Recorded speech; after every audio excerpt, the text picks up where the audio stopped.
Bəziləri reallıqda yaşayır.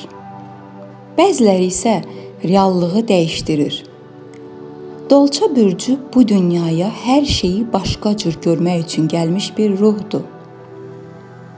Sən eyni yollardan getmirsən.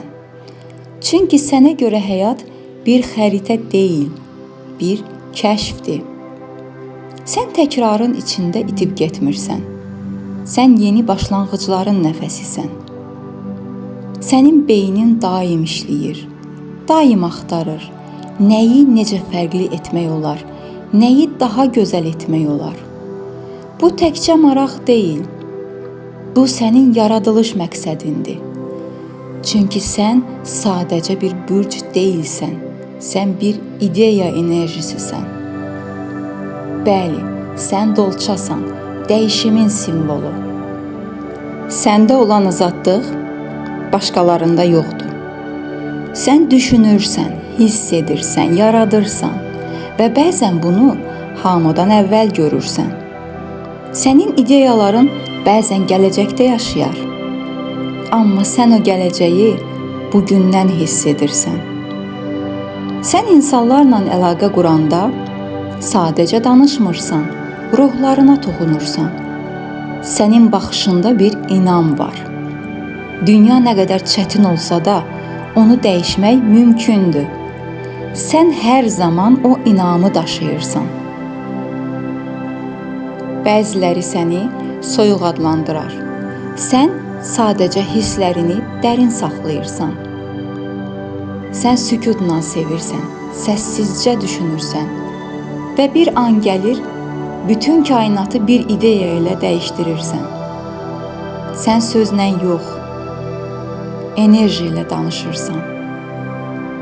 Səni digərlərindən fərqləndirən bir şey var. Sən hamı kimi olmaq istəmirsən və bu zəiflik deyil, sənin ən böyük üstünlüyündür. Çünki sən tək olmağa qorxmursan. Çünki bilirsən, ən orijinal ruhlar heç vaxt çoxluğun içində doğulmur. Dolçalar həyatında hər şeyə məna qatır. Onlar dostluqda dərin, sevgidə sədaqətli, düşüncədə isə sərhədsizdir. Dolçanın ürəyi bəzən uzaqlardadır. O hər zaman biraz gələcəkdə, biraz xəyallarda, biraz kainatın dərinliyindədir. Amma məhz buna görə dolçanın enerjisi insanları cəlb edir. Çünki o bu dünyaya fərqli baxır. Və bu baxış çoxlarının itirdiyi ümid hissini oyadır. Əgər səndə də o iç səsi varsa, mən daha çox şey üçün doğulmuşam deyən o səs. Bəli, sən dolçasan.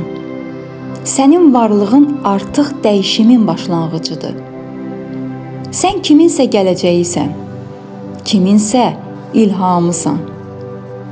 Əgər sən də dolça bürcüsənsə, bəlkə bu sözlər sənin içində bir parıltı oyatdı. Onda yaz, səni bu dünyada ən çox fərqli edən nədir? Və abunə ol. Çünki burada sənin kimi azad ruhların hekayəsi danışılır. Unutma, dünya səni indi yox, sabah anlayacaq. Amma sən artıq o sabahın içindəsən.